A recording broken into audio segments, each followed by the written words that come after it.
wabarakatuh. Innal hamdalillah nahmaduhu wa nasta'inuhu wa nastaghfiruh wa na'udzu billahi min shururi anfusina wa min sayyiati a'malina.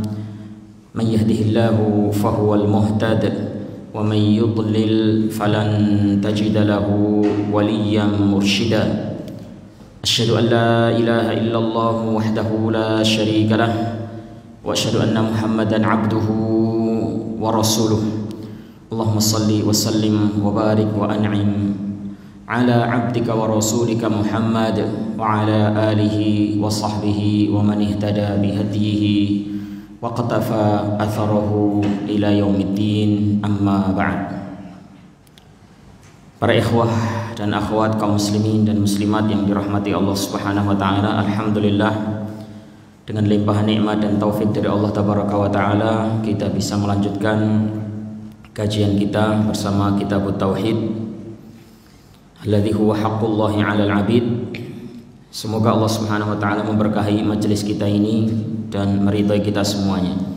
Salawat beserta salam semoga senantiasa tercurah kepada junjungan kita, Nabi dan Rasul kita, imam dan panutan kita, Nabi Muhammad sallallahu alaihi wasallam, serta keluarga, para sahabat dan orang-orang yang mengikuti beliau, menghidupkan sunnah-sunnah beliau hingga hari kiamat. Kaum muslimin dan muslimat yang dirahmati Allah Subhanahu wa taala, kali ini bab yang akan kita angkat dari Kitab Tauhid adalah bab qaulullahi ta'ala afa aminu makrallah fala ya'manu makrallahi illal qaumul khasirun, dan bab firman Allah Subhanahu wa taala qala wa may yaqnatu min rahmati rabbih illad dallun. Ini judul babnya. Jadi ada dua ayat yang diangkat oleh al-muallif dalam bab ini, yaitu firman Allah Subhanahu wa taala surat Al-A'raf ayat 99 dan surat Al-Hijr ayat 56. Qala afa aminu makrallah fala ya'manu makrallahi illal qaumul khasirun. Apakah mereka merasa aman dari makar Allah? Tidaklah merasa aman dari makar Allah kecuali orang-orang yang merugi. Apakah mereka merasa aman dari makar Allah? Tidak ada yang merasa aman dari makar Allah kecuali orang-orang yang merugi. Kemudian Al-Hijr ayat 56, qala wa may yaqnatu min rahmatihi illad dallun. Nabi Ibrahim berkata, dan siapa yang berputus asa dari rahmat Allah kalau bukan orang yang sesat? Siapa lagi yang berputus asa dari rahmat Allah jika bukan orang yang sesat? Kalau antum cermati, dua ayat ini membicarakan tentang dua tema yang berbeda. Tema yang pertama dari ayat 99 surat Al-A'raf adalah tentang merasa aman dari makar Allah. Sementara ayat yang kedua membicarakan tentang berputus asa dari rahmat Allah. Jadi dua hal yang berbeda, bukan hanya berbeda, bahkan ini adalah dua sikap yang berseberangan. Dari satu sisi merasa aman, merasa nyaman, tidak khawatir sama sekali jika Allah menimpakan azab kepada dia. Dan dari sisi yang lain sangat takut, saking takutnya itu sampai berputus asa dari rahmat Allah Subhanahu wa ta'ala. Jadi makanya bisa disebut, yakni kitab ini atau tema ini bisa disebut dengan judul yang lain, yaitu judul tentang merasa aman dari makar Allah dan putus asa dari rahmat Allah Subhanahu wa ta'ala. Ya, beliau penulis menampilkan dua permasalahan ini berbarengan dalam satu tema, karena memang ini adalah gandengan. Ketika beliau berbicara tentang merasa aman dari azab Allah Subhanahu wa taala, beliau itu mengajak dan mengingatkan kita semuanya supaya takut. Ya, supaya kita itu takut dari makar Allah, supaya kita khawatir, cemas kalau Allah Subhanahu wa taala menimpakan azab kepada kita. Nah, ini namanya khauf. Ini namanya adalah khauf, merasa takut, merasa cemas kalau Allah Subhanahu wa taala menimpakan azab kepada kita. Kemudian ketika beliau membawakan tentang permasalahan tidak boleh putus asa dari rahmat Allah Subhanahu wa taala, itu beliau mengingatkan kepada kita, mengajak kita semuanya supaya kita ini memiliki perasaan harap, tidak putus asa dari rahmat Allah. Berarti kita senantiasa berharap rahmat Allah Subhanahu wa taala. Jadi dari satu sisi kita khauf, takut, dan di saat yang bersamaan kita iringi khauf kita itu dengan roja, dengan harap. Jangan sampai kita ini hanya takut saja atau roja saja. Jadi khauf, takut, kita harus memiliki perasaan itu, dan roja sebagai penyeimbangnya juga harus kita miliki. Ibarat burung terbang dengan dua sayap. Nah, sayap yang pertama adalah khauf dan sayap kedua adalah roja. Tidak bisa dia terbang dengan satu sayap. Itulah maksud dari muallif rahimahullah taala menampilkan dua permasalahan ini di dalam satu bab. Baik, kita bahas ayat yang ditampilkan oleh muallif, surat Al-A'raf ayat 99. Afa aminu makrallah fala ya'manu makrallahi illal qaumul khasirun. Apakah mereka merasa aman dari makar Allah? Siapa yang dimaksud dengan mereka? Kita bisa mengetahui maksud mereka di sini dari beberapa ayat yang sebelumnya. Ayat yang sebelumnya adalah afa amina ahlul qura ayyatiyahum ba'suna bayataw wa hum naimun. Awa amina ahlul qura ayyatiyahum ba'suna duhaw wa hum yal'abun. Afa aminu makrallah fala ya'manu makrallahi illal qaumul khasirun. Itu selengkapnya seperti itu. Apakah penduduk suatu negeri merasa aman dari makar kami? Apakah penduduk suatu negeri merasa aman dari datangnya azab kami di saat malam hari, yaitu ketika mereka sedang tertidur, ketika mereka sedang nyenyak-nyenyaknya tidur? Ataukah penduduk suatu negeri merasa aman dari datangnya azab kami di waktu duha, di waktu pagi, di saat mereka sedang bermain? Apakah mereka merasa aman dari makar Allah? Tidak ada yang merasa aman dari makar Allah kecuali orang-orang yang rugi. Kita perhatikan rentetan ayat tersebut. Kalau kita lihat di situ, Allah Subhanahu wa taala menyebutkan dua keadaan manusia. Keadaan yang pertama, di malam hari sedang tidur. Ini menunjukkan betapa orang itu berada di puncak rasa aman. Karena kalau orang tidak aman, orang merasa takut, dia nggak bisa tidur. Di sini dia bisa tidur nyenyak di malam hari. Ini pertanda bahwasanya dia itu sangat-sangat tenang, sangat-sangat nyaman. Kondisi kedua, duha wahum yal'abun. Di waktu duha mereka sedang bermain. Ini juga menunjukkan kondisi mereka yang sangat-sangat nyaman, sangat-sangat tenang. Mereka bisa bermain-main, ya, mereka bisa santai-santai, bisa tenang-tenang. Dua keadaan manusia yang seperti ini atau keadaan-keadaan yang serupa, inilah yang dikatakan aman, dan inilah yang kita ini semuanya perlu perhatian dalam keadaan-keadaan semacam itu. apakah kita termasuk orang-orang yang merasa aman? Nah, jika kita termasuk orang yang seperti itu, hendaknya kita berhati-hati. Ya, karena azab Allah, makar Allah, musibah dari Allah Subhanahu wa taala itu bisa saja menimpa seseorang kapan saja, di mana saja. Kita mungkin pernah masih ingat ini musibah-musibah besar seperti tsunami, seperti gempa bumi yang menimpa beberapa daerah di negeri kita ini. Mereka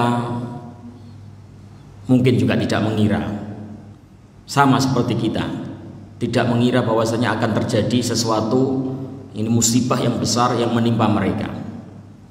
Mereka tidak tahu, sama dengan kondisi kita. Nah, kita tidak merasa saat ini akan terjadi apa-apa. Ya, mereka dulu pun juga seperti itu, merasa tidak terjadi apa-apa, tapi ternyata terjadi. Nah, ini kalau kita pikir-pikir para ikhwah, ini apa bedanya kita dengan Aceh? Apa bedanya kita dengan Lombok? Sama-sama bumi Allah. Kalau Allah Subhanahu wa taala berkuasa menimpakan musibah di sana, maka Allah Subhanahu wa taala pun sangat kuasa sekali untuk menimpakan musibah di sini. Nggak ada bedanya, sama-sama buminya Allah Subhanahu wa taala. Dan kalau kita berbicara tentang masalah penyebab musibah, ya, yaitu dosa, sama juga. Di sana banyak dosa, di sini juga banyak dosa. Banyak maksiat di sana, banyak maksiat di sini. Apa bedanya? Kalau Allah Subhanahu wa taala kuasa menimpakan ini tempat yang dilakukan padanya maksiat di sana, tentunya Allah pun juga kuasa untuk menimpakan musibah gempa bumi atau tsunami di tempat terjadinya maksiat di sini, sama-sama tempat maksiatnya. Maka seorang muslim hendaknya senantiasa dalam keadaan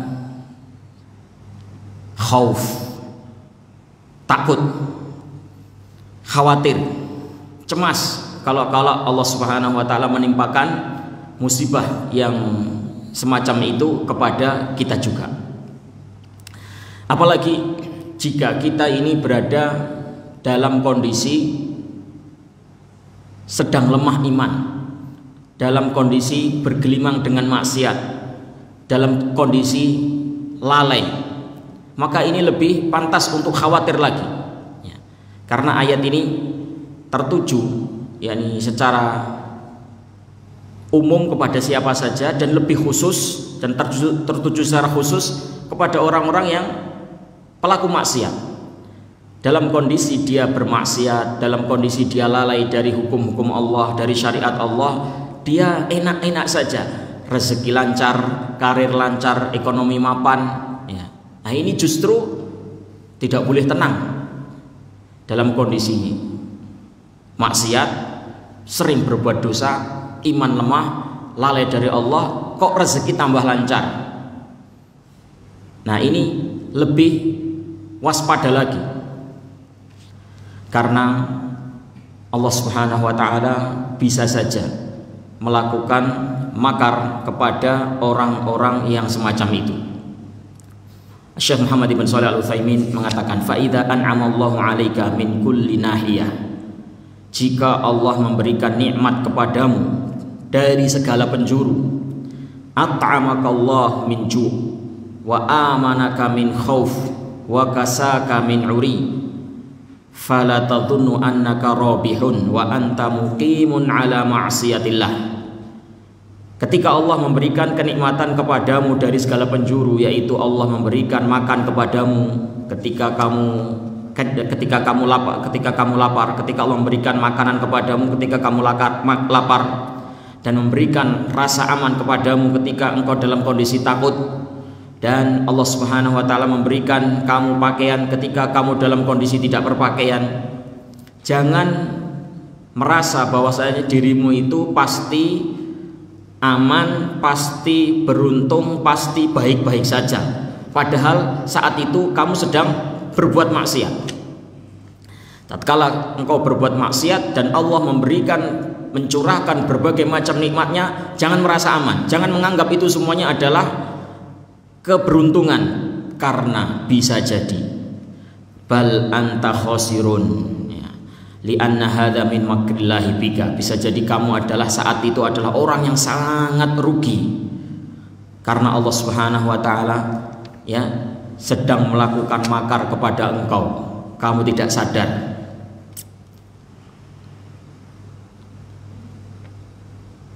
Ini sesuatu yang sangat mengerikan ayo ikhwah. Nah, ini orang dalam kondisi senang-senang saja, aman-aman saja, tidak ada gangguan apa-apa, tapi dia sebenarnya banyak melakukan pelanggaran kepada Allah. Nah, sebenarnya dia banyak melakukan pelanggaran kepada Allah. Maka ketika tenang, ketika nyaman, justru rezeki lancar, ini hendaknya orang berhati-hati. Namanya makar itu adalah at-tawassul ilal iqa bil khasmi min haitsu la yash'ur, yaitu melakukan sesuatu yang membuat orang itu terjerumus binasa tanpa dia sadari. Min haitsu la yash'ur, ya tahu-tahu binasa gitu saja, tahu-tahu celaka, tahu-tahu musibah yang besar yang tidak dia sangka-sangka menimpa dia. Min haitsu la yash'ur, yang sama sekali tidak dia prediksi, yang sama sekali dia tidak perkirakan, yang sama sekali dia tidak membaca sinyal-sinyal akan datangnya musibah tersebut. Itulah makar. Jadi Allah Subhanahu wa taala bisa berbuat seperti itu. Siapapun tidak boleh merasa aman.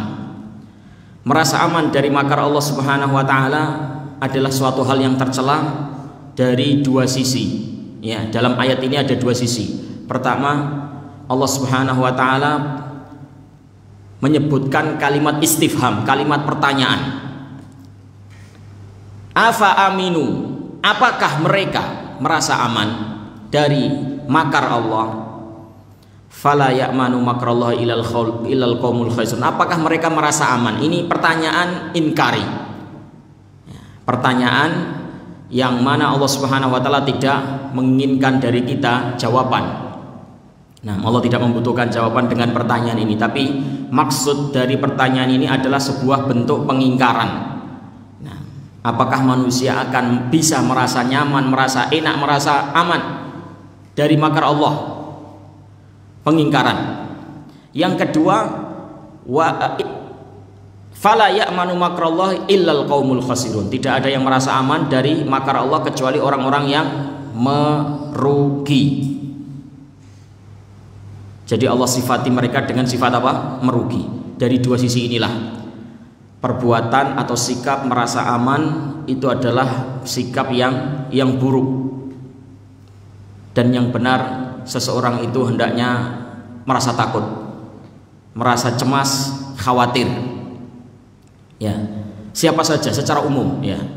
Dan lebih khusus lagi jika orang itu berada dalam posisi bermaksiat, posisi jauh, posisi lalai dari Allah Subhanahu wa taala. Baik, berikutnya para ikhwah yang dirahmati Allah Subhanahu wa taala, di sini Allah Subhanahu wa taala bersifat dengan sifat makar. Yang tadi artinya adalah apa? At-tawassulu ilal iqa bil khasmi min haitsu la yush'ar atau min haitsu la yash'ur, yaitu menjerumuskan ya lawan dari arah yang tidak dikira-kira ya. Jadi Allah Subhanahu wa taala di dalam ayat ini memiliki sifat seperti itu. Mungkin kita bertanya, sifat makar sepertinya kok jelek. Bukankah Allah Subhanahu wa taala itu hendaknya disifati dengan sifat-sifat yang baik, sifat-sifat yang sempurna? Adapun makar ini kan sekilas dia adalah sifat yang menunjukkan kurang gitu ya, kurang atau jelek. Kenapa Allah Subhanahu wa taala disifati ini? Jawabnya para ikhwah, sifat makar itu bisa baik, bisa menunjukkan kesempurnaan, dan memang bisa juga bermakna jelek atau kurang, aib, tergantung konteksnya. Ya, tergantung konteksnya. Bagaimana yang dikatakan jelek atau kurang atau aib? Yaitu jika seseorang itu melakukan makar, jika seseorang itu sejak awal mendahului melakukan makar, ya, mendahului melakukan makar, itu jelek. Jadi tidak ada apa-apa, tiba-tiba dia membuat sesuatu makar, tipu daya. Ini adalah sifat yang jelek. Akan tetapi yang kedua yang baik, yaitu jika seseorang itu diancam atau dimakar, ada orang yang berbuat makar, berbuat tipu daya, menyerang dia, dan dia membalas makar itu. Dia mau dicelakai, ternyata yang mencelakai dia sendiri yang celaka. Mau berbuat makar kepada kita, kemudian kita bisa membalas makarnya. Dia tidak berhasil, dia sendiri yang binasa. Niatnya untuk membinasakan kita. Ini pertanda bahwasanya kita kuat. Nah, sebuah negara misalnya, ada negara lain yang berusaha untuk menyerangnya, berusaha untuk mengeruk sumber daya alamnya sebanyak-banyaknya, berusaha untuk melakukan tipu daya, makar, untuk membuat negara itu jatuh. Nah, kemudian negara itu misalnya diam saja, tidak bisa melakukan apa-apa. Ya, itu sifat baik, sifat kurang, sifat sempurna atau sifat kurang. Negara diserang terus dia diam saja, nggak bisa melakukan perlawanan apa-apa. Sifat kurang atau sifat sempurna? Kurang. Ini kalau dia tidak bisa membalas makar, itu justru kurang.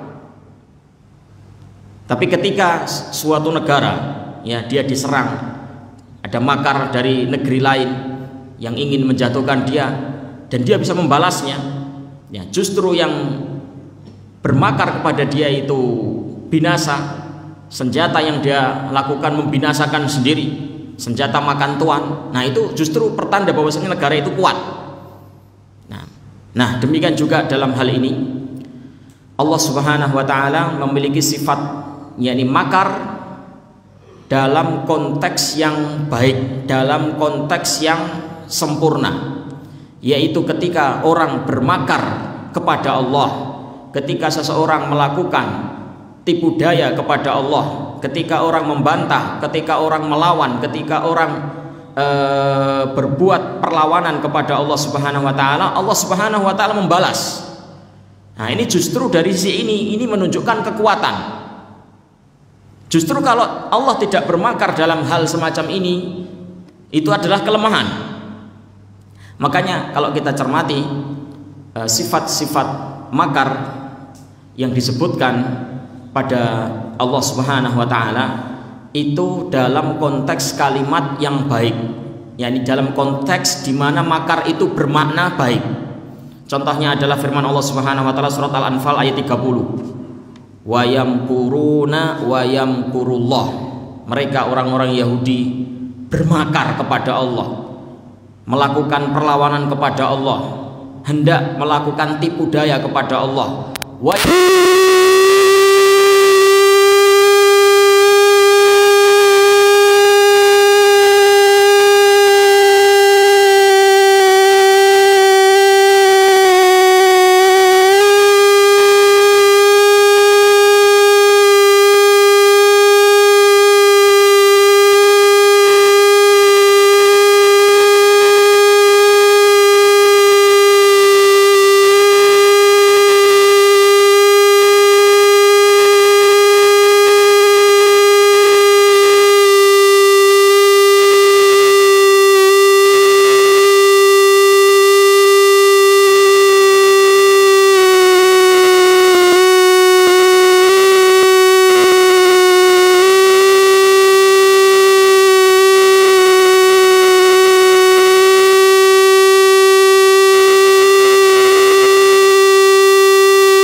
ini yang disampaikan oleh muallif, siapa yang berputus asa dari rahmat Allah jika bukan orang yang sesat? Ya, supaya kita jangan termasuk orang yang putus asa dari rahmat Allah Subhanahu wa taala. Jadi artinya kita sambil takut kita berharap. Ya. Sambil takut kita berharap. Ini dalam semua sisi-sisi kehidupan kita. Ya. Jadi kita takut di mana saja, kapan saja hendaknya seorang itu takut karena Allah bisa saja menimpakan musibah, bencana, ya, hukuman baik di dunia maupun di akhirat. Nah, ya ini terkadang Allah Subhanahu wa taala itu menyegerakan hukuman di dunia ini. Walaupun darul jaza, hari pembalasan yang sesungguhnya itu adalah nanti pada hari kiamat. Ya, tapi sangat mungkin sekali Allah menyegerakan hukuman kepada manusia